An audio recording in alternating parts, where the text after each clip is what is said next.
Welcome to this how to play video, actually a preview video of a brand new game called Mysthea. Mysthea is one of those games that really catches the eye of anyone passing by from the table.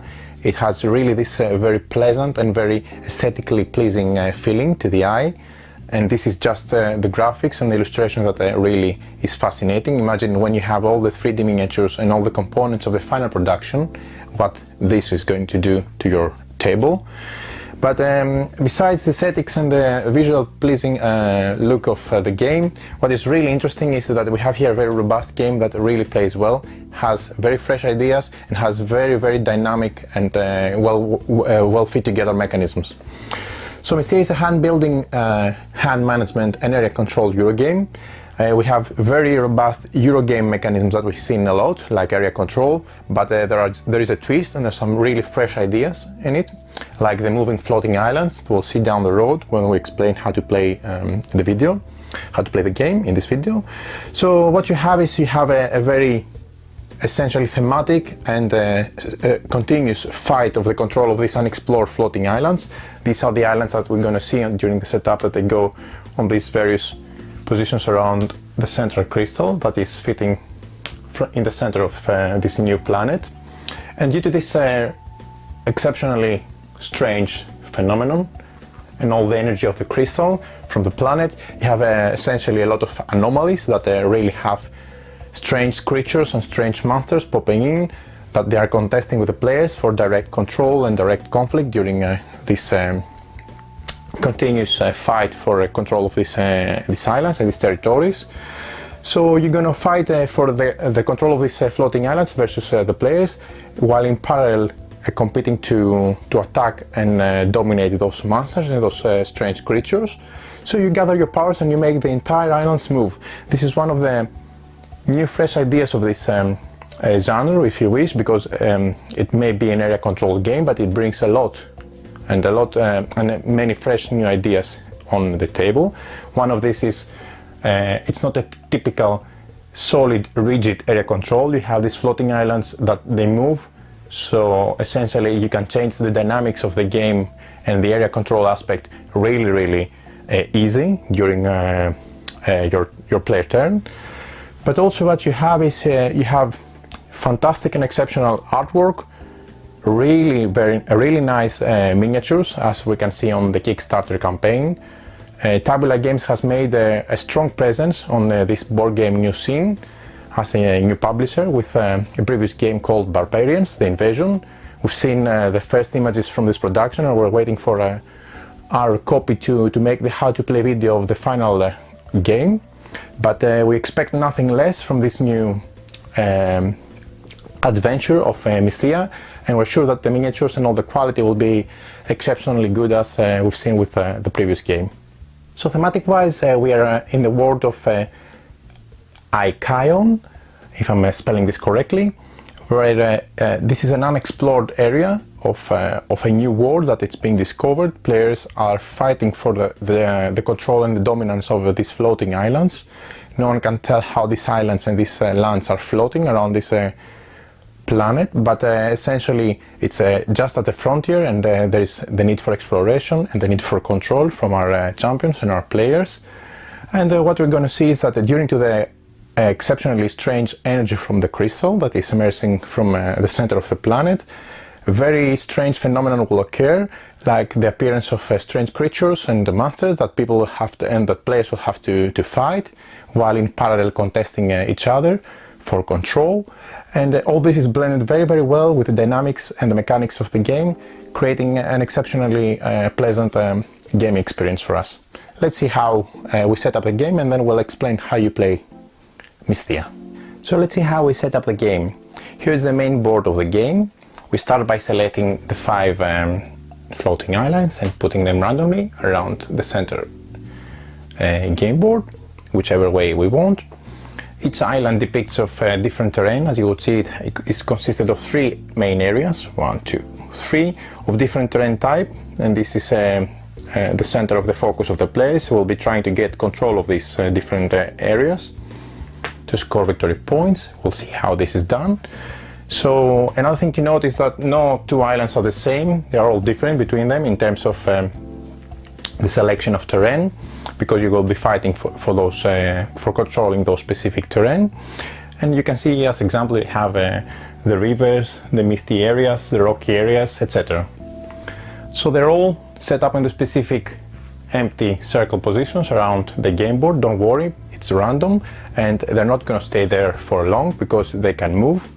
This is one of the cool features of the game. The next thing we do for setup on the main board is we take those attunement cards. There are 5, 1, 2, 3, 4, 5. So the game says, the rules say that you can select if you put them all day side up or all night side up, or you can have a mixture of day and night. Here for the purpose of this video we'll all set them up on the day side, the side of the board.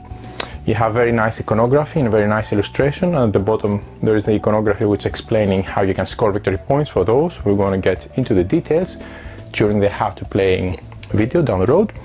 So the next thing you can see on the main board is the area here where you're going to put the era 1 cards for the first era. Then we're going to have a second era, with a second era being set up down the road, and a third era. The game is taking actual place over 3 eras, and each era has its own specific deck which is getting stronger and stronger, so players can do more things with their cards down the road as they progress during the game session. Here we can see the glory points as the game depicts, which go around the edge of the main board, and on the top right there is a big pile of cards. Again, the iconography here is exceptional. We're going to say a few things about the amazing illustrations, but essentially all of these cards have the same setup, which they depict 2 choices for your story. You score these victory points, as you'll see down the road, and then depending if you choose how to tackle an event, for example, if you run or if you fight, then you get to flip it around and see what you have gained in each of the cases. How you answered depicts what experience points you get, what awards you're gaining, and what events happen. So this is one of the decks that go here, and essentially these are the encounter deck. We place them all there face up, and this concludes the main board of the setup of the main board. Let's move to the rest of the game, because it's quite a big footprint, which is very nice and very welcome. Next, on the right of the main board, we see the additional game board, which has all the information, all the terrain cards and all the monster and era cards. We shuffle those 3 monster cards. There are a lot of more monster cards with as stretch goals throughout the campaign, so you're going to have a much bigger selection, which is very nice. They all go with here you see it's a prototype, so you have wooden tokens and wooden discs to depict the monsters, but as you have seen, or you will see on the link that we're providing for this Kickstarter campaign, there are very highly detailed miniatures, both for the troops, for the champions of the players, but also for the masters that live in the world of Mysthea. So we start by shuffling those 3 cards and setting them up next to each era. As you would see, here is era 1, era 2 and era 3. These are the specific deck of cards for each era. We're going to play 3 eras throughout a game of Mysthea. We're going to come back with explaining how these cards work. So I'm setting them in 1, 2, 3 on their corresponding location, and then we shuffle the monster cards, these 3 ones. So each monster card will come on different era. For this session, the first monster will be the master of this of era 1, era 2 and era 3. Again, the illustration is tremendous, amazing detail. This is the imagination of the illustrator is beyond me. I really haven't seen this before, and I've seen so many games and played so many games. This is really something to talk for hours. but the same happens with the sculptures and the details of the miniatures. But let's focus now on how the game plays, and we'll come back to what we think about the production from what we see from the Kickstarter campaign. So the 3 master cards go here, and each era one of those masters will come into play. We'll see when they come into play on the rest of the game board. Then we take the 5 region cards. These are these cards here. These depict the different terrain types that we find. There is a iconography here on the various floating islands. We have rivers, forests. This is the storm. We'll see what we'll explain what this means. This is not a terrain tile. These are the 5 terrain tiles: the crystals, the mountains, etc.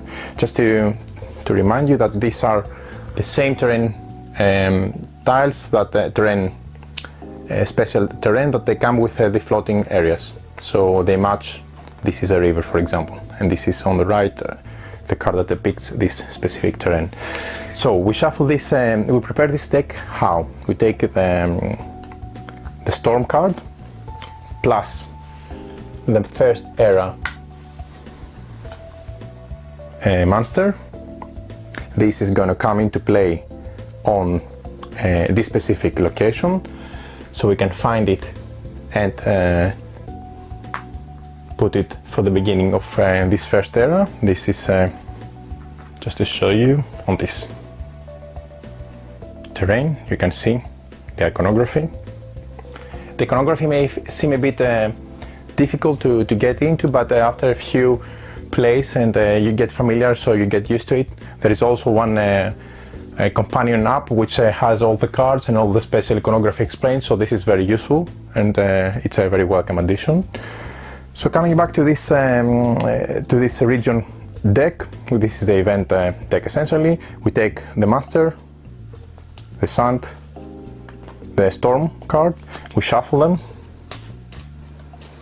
very well, and we place them face up on the start of this track here. This is important because it's essentially a timer for the era, when the era ends, but also shows how the different terrain types will be scored throughout the game at the end of the era. As we already said, we take the era 1 card. Let me show you a bit of their iconography. These are very, very nice. They all have the same feature, meaning that there are different specific type based on the color. These are the command types. There is an iconography, an icon which will explain what this means when you get into details, and here is the effect. So they all show that it's an era 1 because they have number 1 here. Era 2 has number 2 and era 3 has number 3. So we take them, we shuffle them really well and place them here, where we will open the first 3 to create a display and get ready for era 1. Then we shuffle the champion deck, which has our champions. These are essentially our heroes. Again, you can see some amazing art, and there is a corresponding amazing miniature for that one too. It has a special ability specific for this hero, this champion. So there will be also additional champions through the campaign. A lot of them are already unlocked, and which is amazing. Much more options. We welcome this. So we'll shuffle this deck again, and we'll deal 1 champion to each player, so they can have their selection and start for the game. There is an experienced version, so you can get to draft and select which champion and which starting cards you're going to get. We're not going to go into details for this, but this is an option as well too. But also the game says that you can decide to play without the special ability of the champion if it's one of your first games and you want to have an easier introductory game, but we would recommend to use the special abilities of the champions because they add a lot of flavor and a lot of additional symmetry into play. Next we take the 16 starting cards. I think there will be more because there is a 5th player already unlocked during the campaign. These cards have an X instead of 1, 2 or 3, the Latin 1, 2 or 3, so that you can differentiate them easily from the era 1, era 2 and era 3 cards. So what you do is, again, you have red, yellow, green and blue with their different purpose and abilities.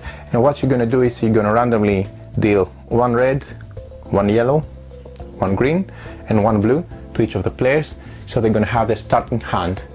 Again, I remind you that you can have a selection of champion cards and starting cards with a drafting mechanism, so you can have it for a more experienced gamers and get to really strategically select the selection for your starting hand.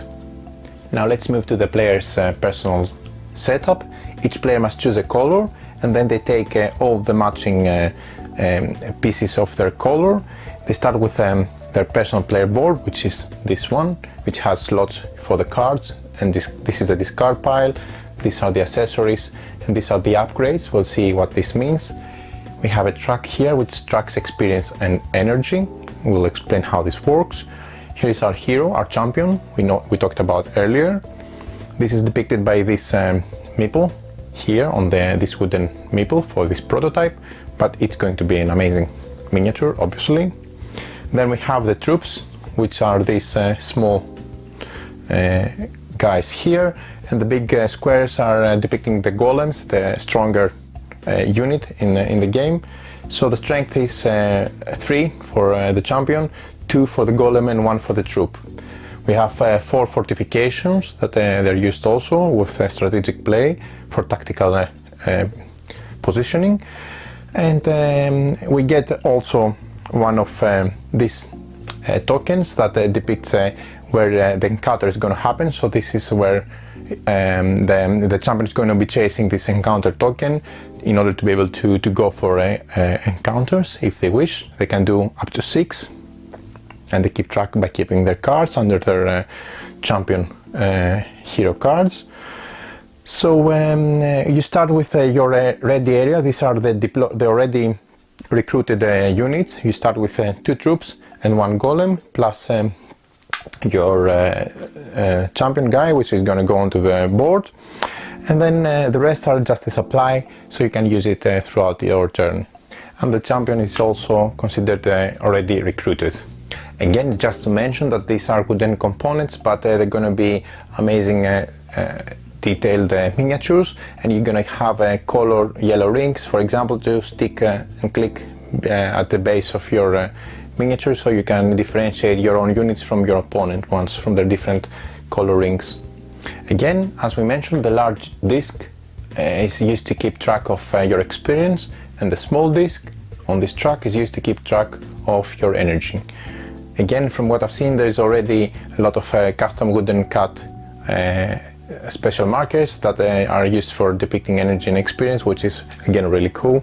All the stretch goals are already unlocked throughout the campaign, and this has been a really plus for upgrading the game already.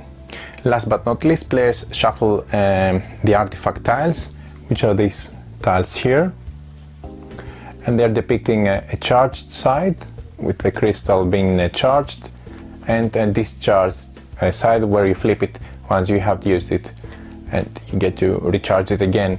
So again, you can see that it depicts the turn order 1, 2, 3, 4. You get up to 5 with the expansion of the 5th player, and then you have the energy you're going to get on the right. So it balances the turn order with the energy you get on the right of the artifact tile. You see the last player gets already 6.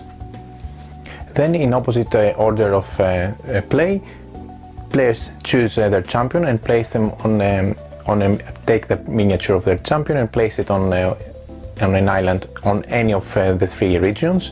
For example, that it has no other champion already if you're not the first. So for example, I can place it here, and then I take my encounter token and place it on a different island on the specific area where you have for the encounters, for example here.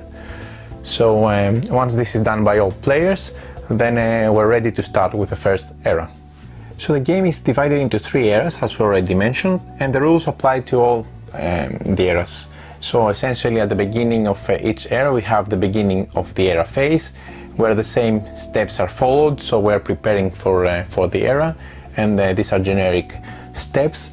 So first of all we take the specific era cards.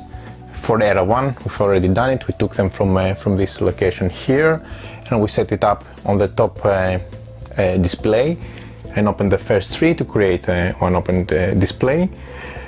Then we take the first miniature monster, which was again this one. We took the first one from here and we shuffle it into the terrain deck on the top, together with the storm card to create the event deck.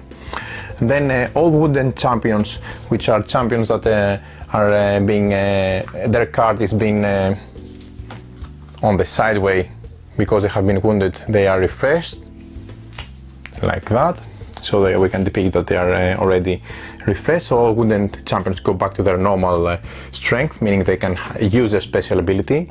We just remind you that when a champion is wounded, they cannot use their special ability. And then we remove all fortifications from islands. So if we had various fortifications on different islands, all these have an effect only during the previous era. So at the start of the new era, all these from all players would go out. We have only the troops, the golems and the champions staying into play. Following that, after removing all fortifications from the islands, we take back the pile of the discarded cards. So if this was our first round, we had the starting cards. This would have been here because we had a discard pile, and we would take all these cards again into our hands, so we can have we'll have the possibility of playing them again with all the new acquired cards that we're going to take from the display into the following turns. And then we have the new turn order. Just to remind you that the turn order is depicted on these artifact tiles. Here, for example, we can see that this player is the first player. So these tiles, they're going to change hands depending on the glory points. So the player who is ahead on the glory track is going to become the first player for the next turn. So they're going to take the first player artifact for the following era. The player who's second into glory for glory points, they're going to become second, etc.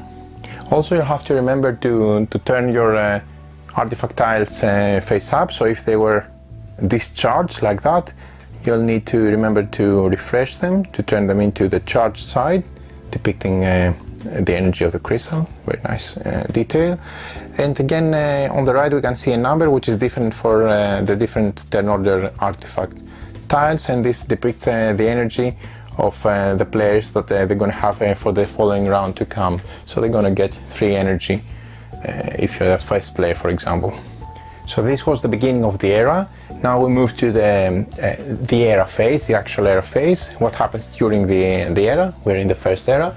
Let me remind you that, for example, this is the event deck. It is consisted of the 5 terrain type cards plus the storm, plus we're in the first era, so plus the first master, which is already in there.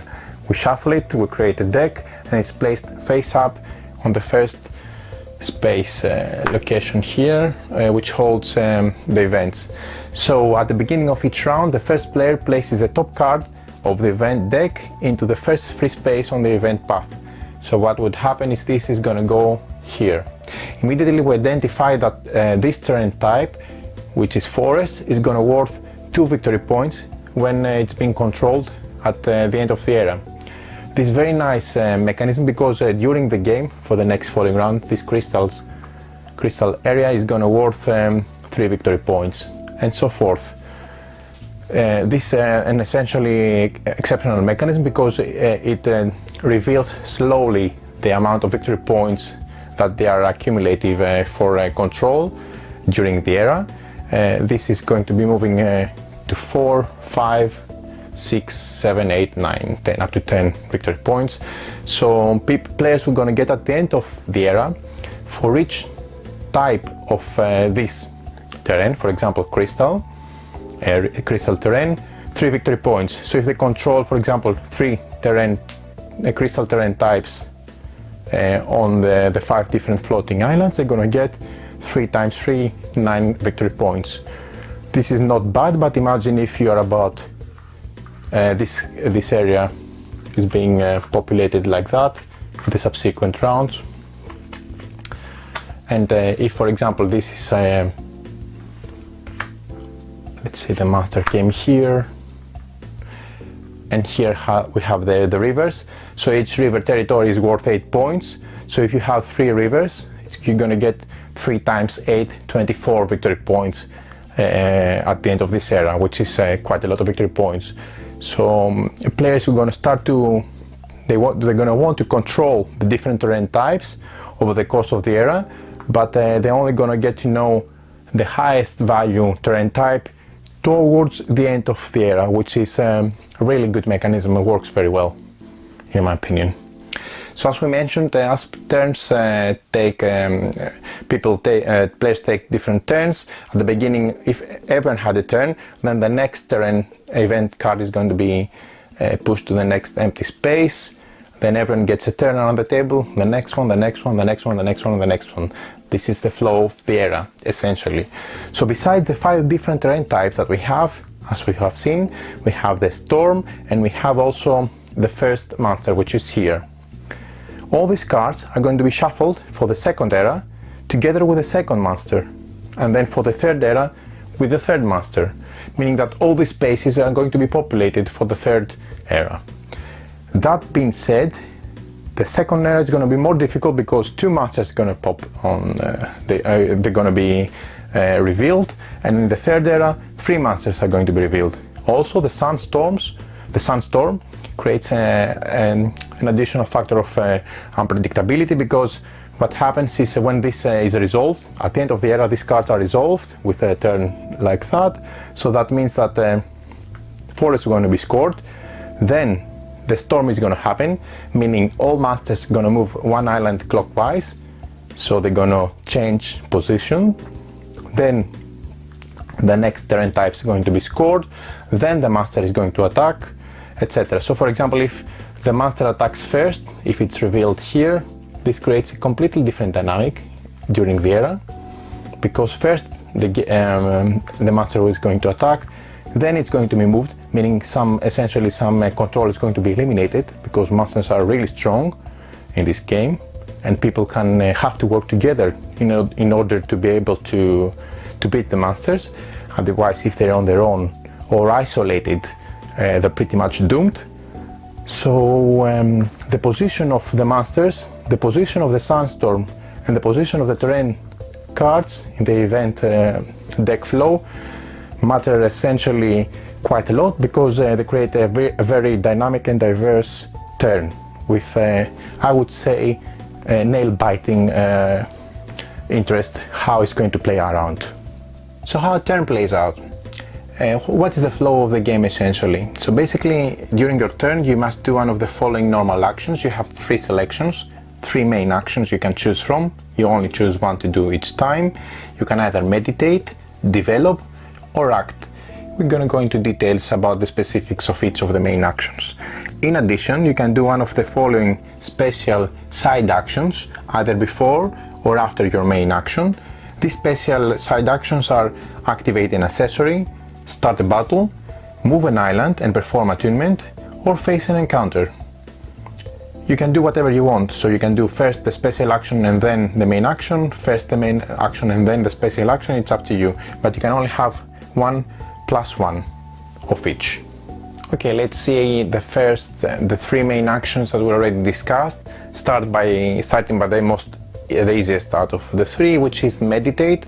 Our heroes, our champions meditate and they gather energy in a very thematic action selection, where essentially when they meditate they gain +3 energy, 1, 2, 3, moving up their respective track on the energy track high for 3.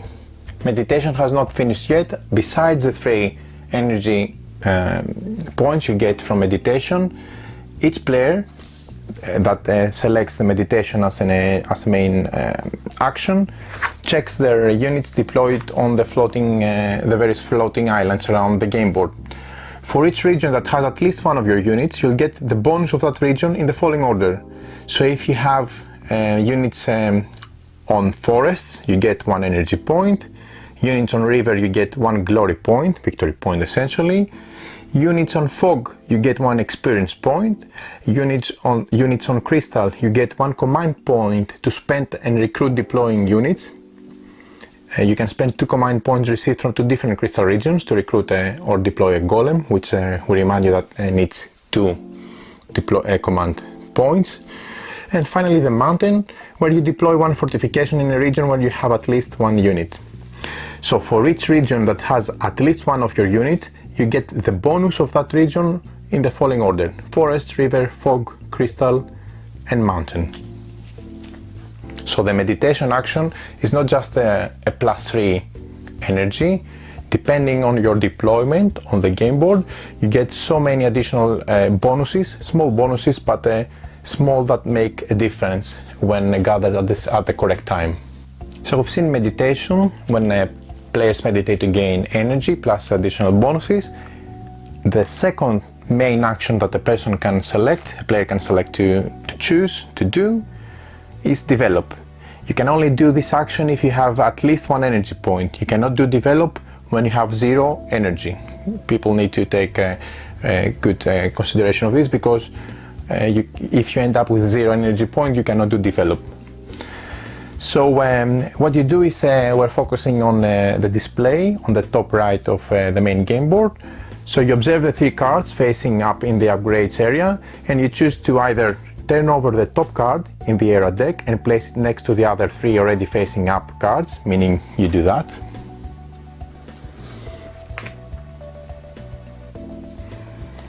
Or you place the 3 cards currently facing up on the bottom of the era and replace them with 3 cards from the top of the deck. So I would take those 3 cards, put them at the bottom of the deck and get 3 fresh new ones on the display. Then, after doing one or the other, you get to spend 1, 3 or 5 energy points to get respectively 1, 2 or 3 cards of your choice from the ones you have turned over and add them to your hand. Essentially this action, the develop action, gains you precious cards that you will see how you get them into play and do so many things with them. But this is how you get cards, by doing develop as a main action.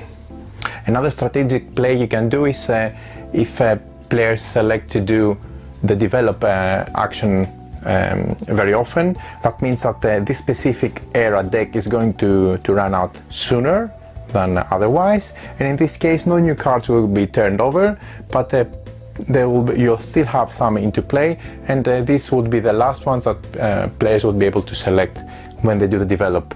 So if you want to get cards into your hand, you can't just wait too long, because if you let other players do all the develop instead of you, you'll run out of selection for cards for this turn, for this era, which is pretty bad, because you really need cards to do the most important things into this game. So for the purpose of an example, if I just spend, if I want to take 2 cards, I'm going to spend 3 energy by getting the respective token 3 spaces down on my energy track, on my personal player board, and I'm going to take 2 cards. Say I'm going to take this and that means that 2 more cards are going to be turned over. So at the beginning of the next player's turn, they're going to have at least 3 cards on the display in case they want to do develop themselves too. Now we have seen meditation, we have seen develop. The last main action as a selection is act. A player can act by playing one of their cards on their discard pile, like that.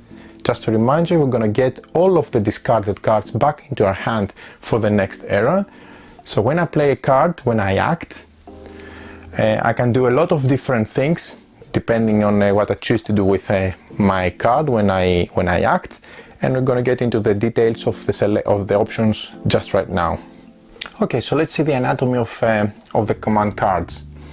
So what you see on each of those cards, that they get more and more strong when you move from from the base starting cards to era 1 cards and then to era 2 or era 3 cards, are essentially the same anatomy, the same understanding of iconography. So what you have is you have the command points on the top left. The number 2 shows 2 command points. Then you get the color of the card. We're going to see how color matters you have a yellow or a blue card, and also there is a symbol below to depict the different color for colorblind people, I suppose. Then you see the icon associated with the color of the card, as we mentioned here. This is the symbol matching the color. You get an image, an illustration, which is in the main center, the center of the card. Very nice illustration, a lot of different artwork and fantastic artwork, the same for throughout the whole of the game. Let me add on this. Then we see the effect of the card, which is on the bottom. Again, very important. You may feel overwhelmed with iconography. It's quite different from what most of people are used, but after a few plays we get familiar with the iconography and makes sense. But regardless, the game comes with a companion app which has a reference with an explanation for all of the cards in the game, which is really helpful, because at the tip of your fingers you can scroll through your smartphone and quickly make an understanding of what the specific card means, so you can plan ahead. And this is at the bottom of the card. And then the last thing that you can see is the cost in energy points to place the card on your player board. So some cards, for example like this one, which have the gears, this is an accessory card. These come into play as special abilities. These are accessories. With some other cards maybe upgrades for your units. We're going to see how these are differentiated. But as you can see here, there is an additional cost of 2 energy in order to place this card as an accessory on your game board and gain this permanent ability for your champion and for your clan. So again, coming to our discard pile, we just played the card here. So after you play a card, you can do one of the following options, or you can either do both if you choose so, in whatever sequence you prefer. You can spend the command points on the card. Here we have 2 for this red card. So you can spend the command points on the card whichever way you want to do several things. We'll come into the details of the selections. And then you can, in addition, you can spend the same amount of energy as the command points shown in order to perform the effect on the card. This is usually for yellow and red cards, or to place it on your player board for green and blue cards. As you can see, there are 3 slots for accessory cards. These are the cards that we showed before, so it has a gear, so you can have 3 accessory cards. And then again you have 1, 2, 3, 4, 5 additional slots for upgrades. Each slot upgrades one specific unit, so you can upgrade your fortifications, a permanent ability for your fortifications, when you play cards, for your champion, your golem and your plain troops. So once those cards are into the different slots, then they have a special ability for specifically only for you, which makes you stronger and more versatile throughout the game. So command points, and then the amount needed to place it on the game board. So what you can do with the command points? We've been talking about command points from the beginning of this video. You can spend the command points to execute several operations. For example, you can gain energy. You spend 1 command point for 1 energy. So you can spend from this card that I just played, the red one, either 2 command points to get 2 energy, or 1 to get 1 energy and 1 to do something else. Something else is, for example, recruiting units.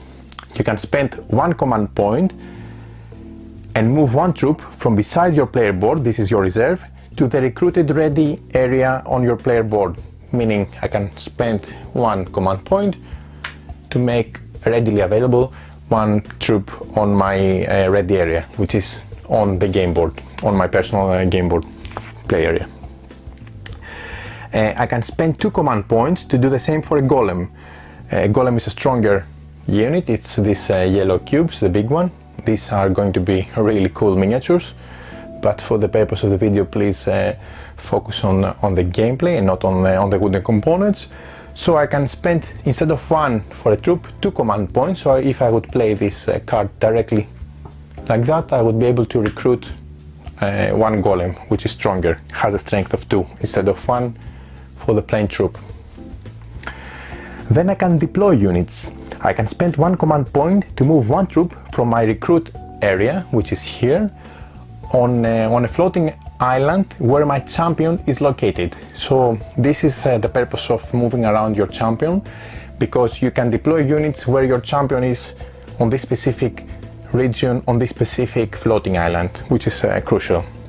And there are the tactics that come into play depending on the positioning of your champion and the corresponding movement and of your champion from one floating island to the other.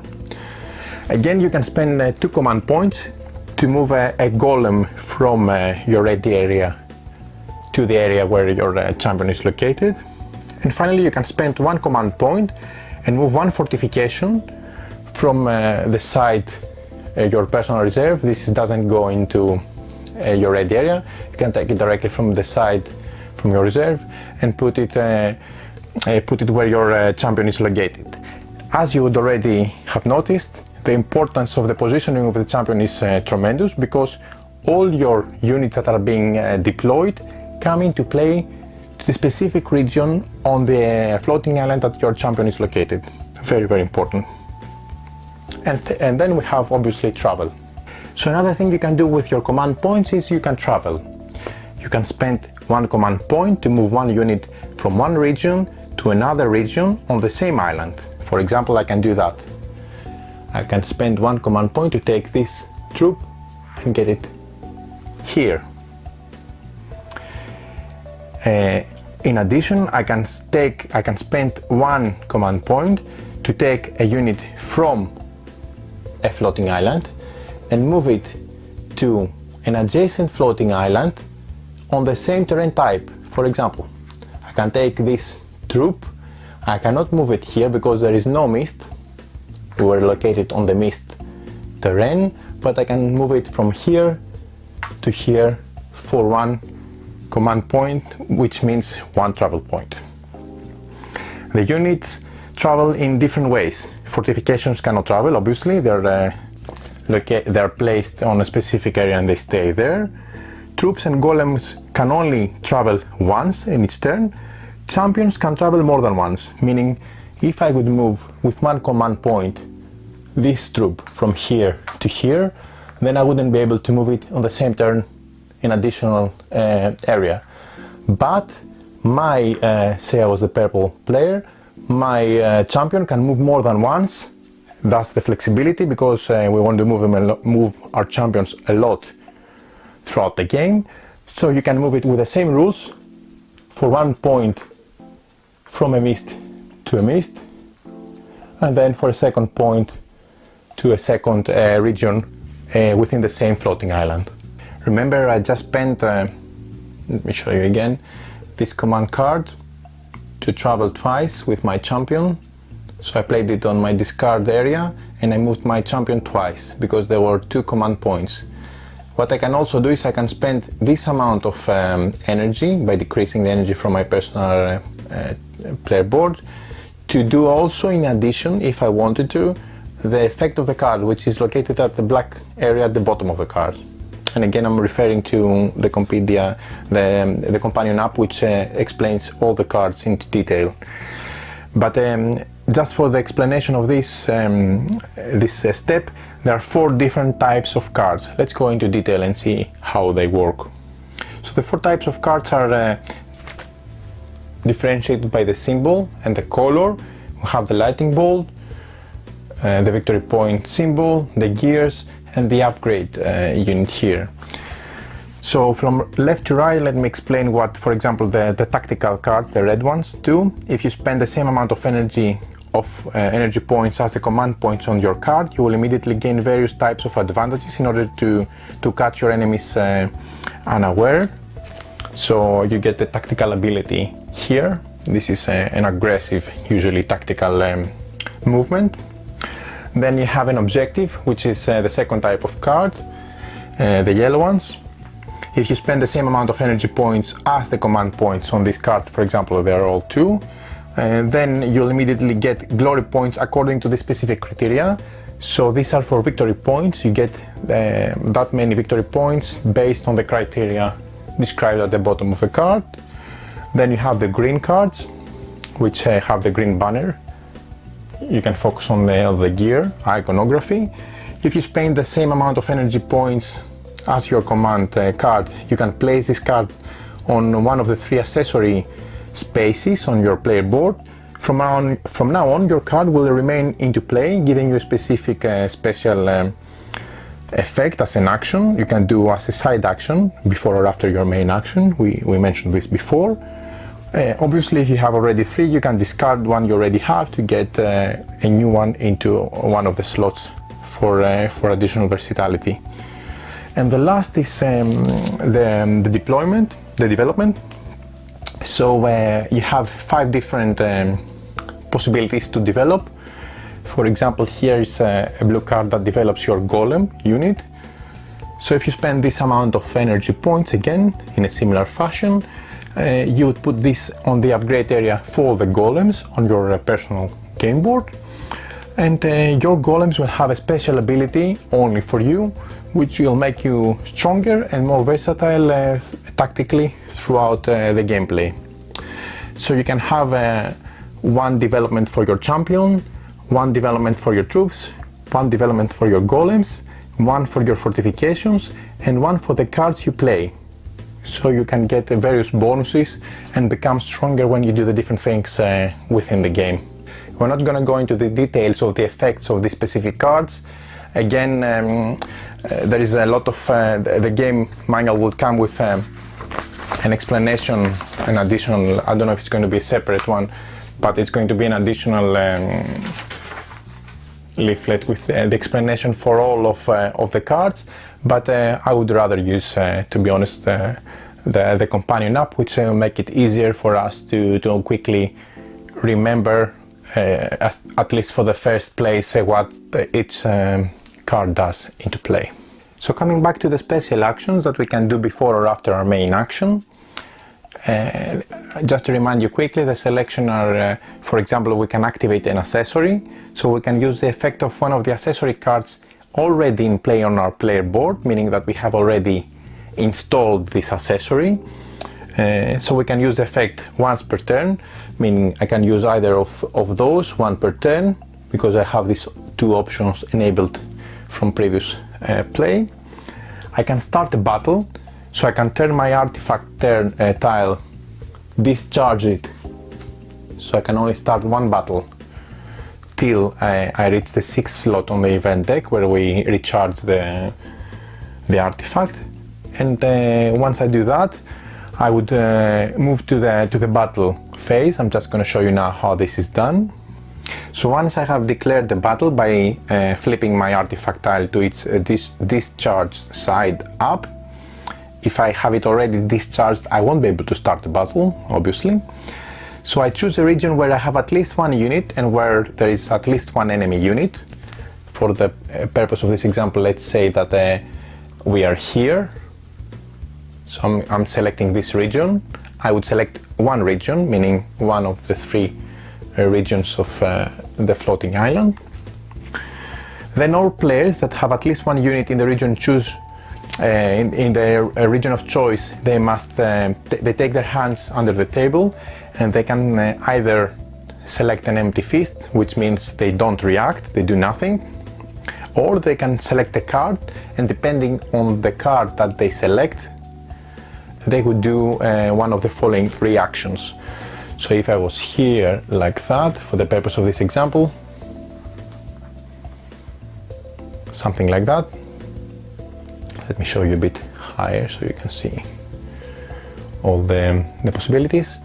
I would choose this region, and we declare a battle here. Say I'm the yellow player.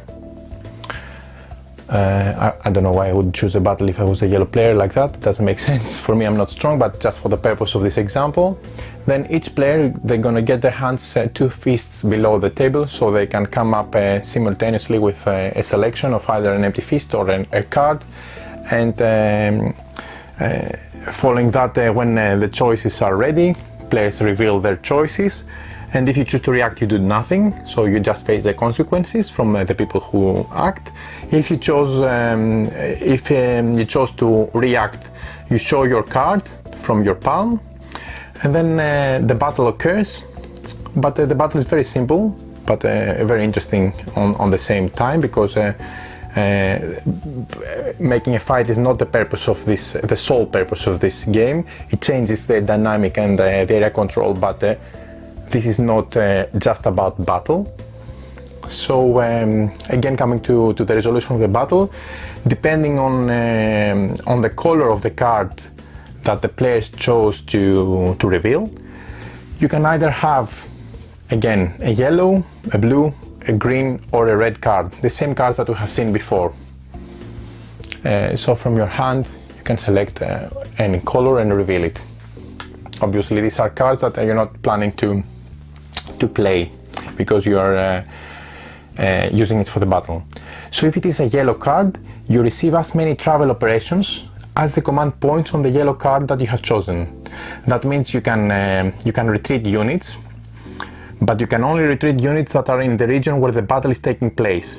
This is a tactical movement, so you can gather your forces and choose to give your battles somewhere else. Golems and troops can only travel one region, champions can travel more than once, fortifications cannot travel, the same rules apply. So you can escape from a difficult situation by showing a yellow card. If you show a blue card, you receive as many glory points as the command points on the blue card, plus the number of your units in this region, so you boost into victory points, glory points. If you revealed a green card, then you sacrifice, you receive as many energy points as the command points on the green card, plus the number of your units in this region, so you are boosting yourself with energy. Obviously this is a strategic option for you. And if you revealed a red card, then you attack. You receive as many strength points as the command points on the card chosen, and then you add the strength to the total strength in the region based on your units, and this is going to be your strength for the battle. So the strength of the units, for example, say I was the red player and I revealed this card, meaning I have 2 strength because I have 2 red command points revealed. Then I add the unit's strength to my card.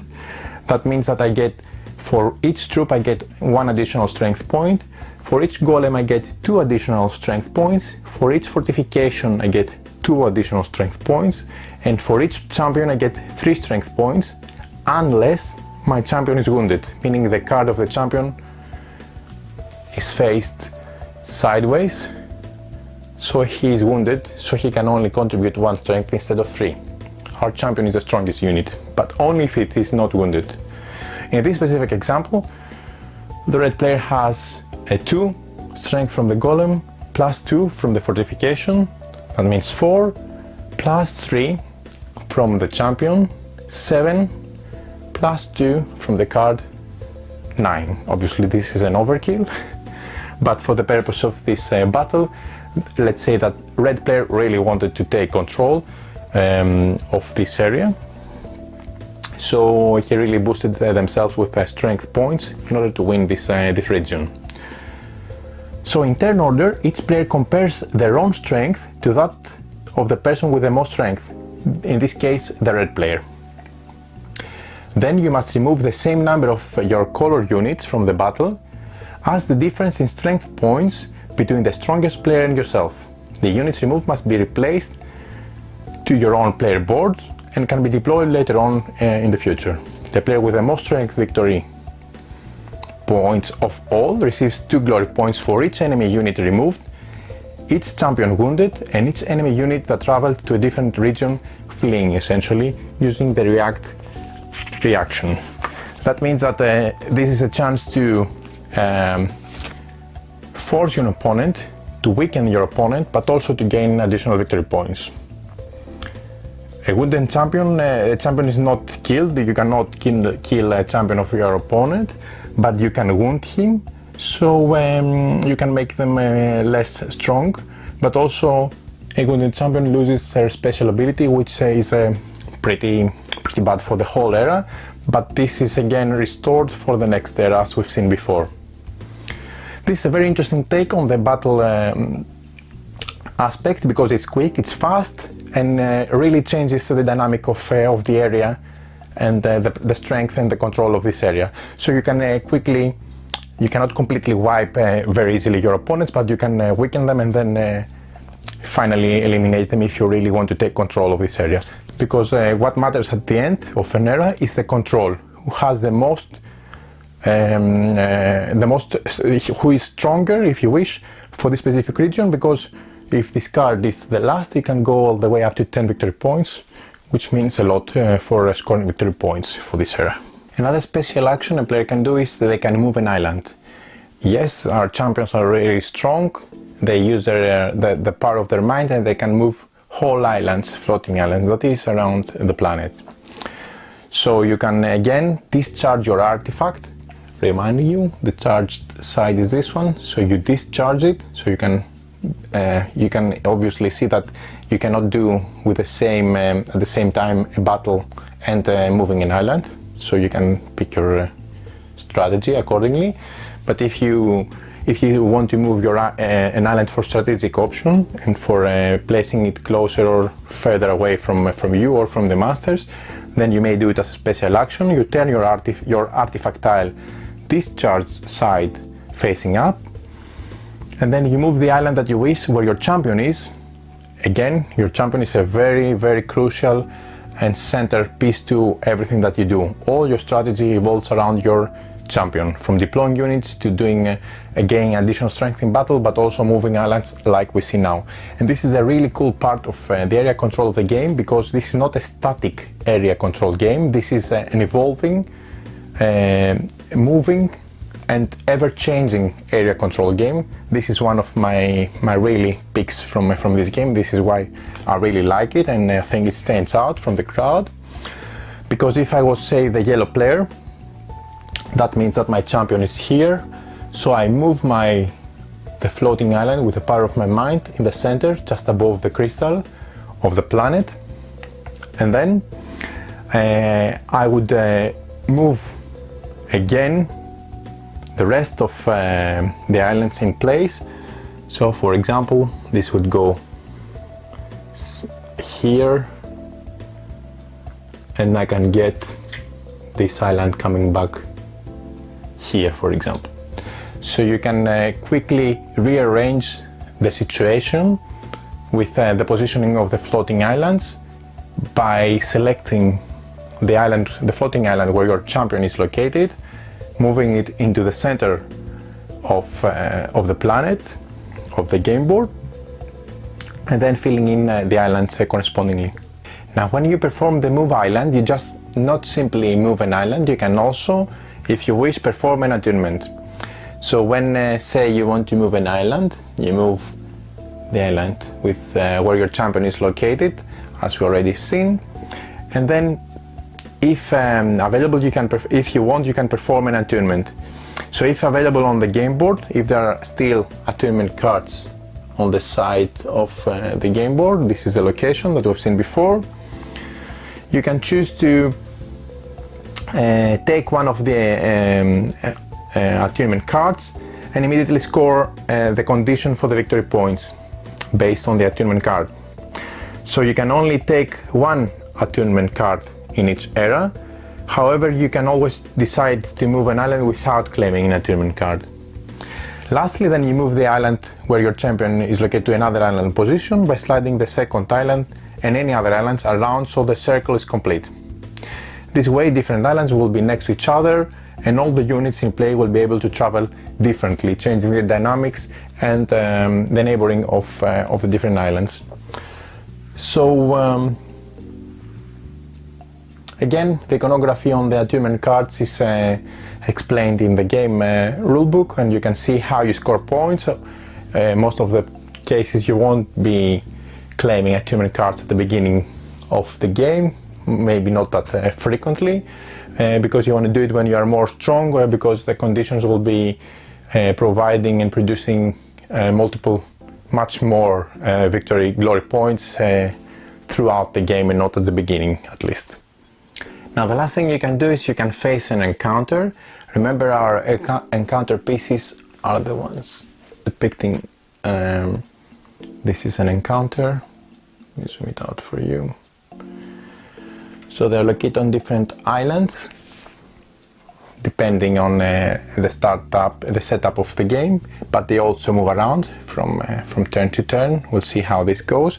So if your champion is on the same island as your encounter, you can spend 1, 2, 3, 4, 5 or 6 experience points, and this is where experience, in case you are wondering, comes into play, to face your first, second, third, fourth, fifth and sixth encounter separately.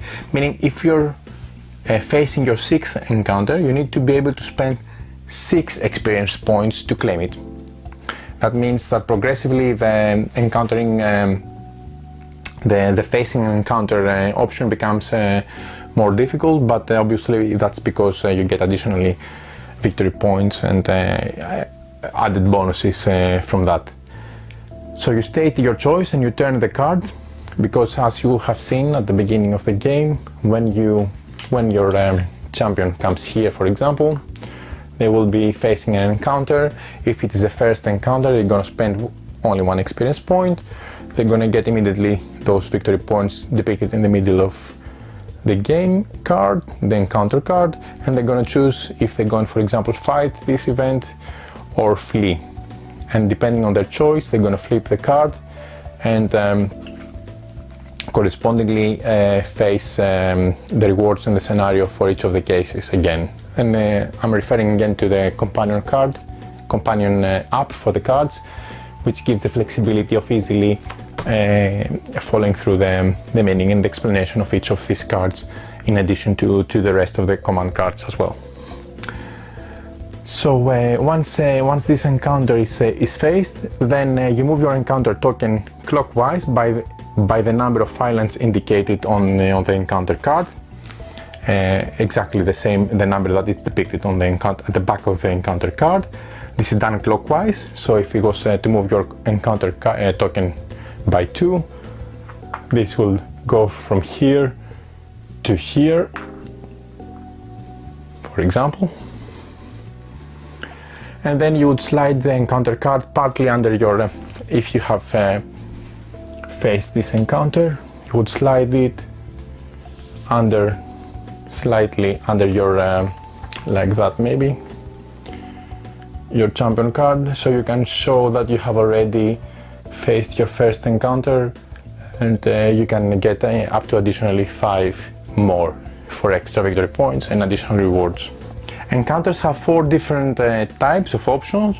You can have the boot, which means the desire to move and explore. You can have the treasure chest, which is the desire to collect and keep. The dialogue, the chat box, where you have the desire to talk and interpret, and the axe, the desire to fight and attack. So depending on the various different type of encounters, you can have different thematic continuation of the story, and depending on the encounter you get to do that and that and that. So the last phase of an era is the end of the era, obviously, where in this stage, when the 5th region card is placed on the event's path, all the players take their turn and then the current era ends. The event deck has more than just region cards, obviously. As we have seen, they have monster cards and storm cards. Regardless of how many event cards are left on the deck, the era ends when the 5th region card is placed on the event's path and the players all have taken their corresponding turn. So we start from the first phase of the event's path. This is here, the first, second, third, fourth, first, second, third, fourth, 5th, 6th, 7th, etc. So starting from the first phase on the event's path, if it is a region card, you have different iconography for the region. Here is the mountain region, here is this misty region, here is the river region, etc., the forest region, the crystal region. So depending on the region card, for each region faced one after the other, each region type, the player controlling it receives the number of victory points indicated on the event path. So for this era, for example, the mountain regions, each worth 3 victory points. On another subsequent era, they may worth 9 or even 10, depending on where they have been revealed. And this is very, very nice because this partial information is being revealed slowly to the players, making them go or for different things or slightly change their strategy on the fly, if you wish. And then the subsequent region cards are awarding the corresponding victory points under this on the top of this box. When a storm card is revealed, this is where the monsters on the game board move one island clockwise, thus being shifting on the floating islands, and then you would predict the movement of the monsters, so you would get information through the revealing of the event deck when the monsters in play. Remember, at the end of at the third era, that we're gonna have all three monsters into play, and they all gonna move clockwise one turn to the next subsequent floating island. And again, this may also change when players move islands. Don't forget that the dynamics of the positioning, not only for area control and traveling purposes, but also for subsequent movement of monsters, plays a big role. So this is what happens when the storm is confusing the orientation, and the anomaly makes the islands shift. The monsters shift spaces, jump from one floating island to the next. And the last but not least is the monster card. When a monster card is revealed, this is when the monster will activate and attack. So what happens when the monster activates? It attacks all the units on the island where the monster is located. So it not only attacks one specific region, but it attacks all the units on all the regions where the island is located, the monster is located. So what happens is you compare the monster strength to the total strength of all the units present. If the monster strength is more than the total strength of all the players, in order of play, all the players choose a region of that attacked island where their units are located and remove them as if they had been beaten in battle. No one will receive victory points for these units being removed, and this is the result of the monster making a tremendous blast and defeating the players essentially. If the monster strength is equal or less than the combined player strength, then the monster will be defeated and the players receive the reward associated with the monster. As you can see on the monster card, there are three different rewards based on the first, the second and the third strongest player that they contributed into the defeat of the specific monster. For this specific monster, the first player, the player with the most strength, will gonna get 9 victory points. The second player is gonna get 4, and the third player is gonna get simply 2.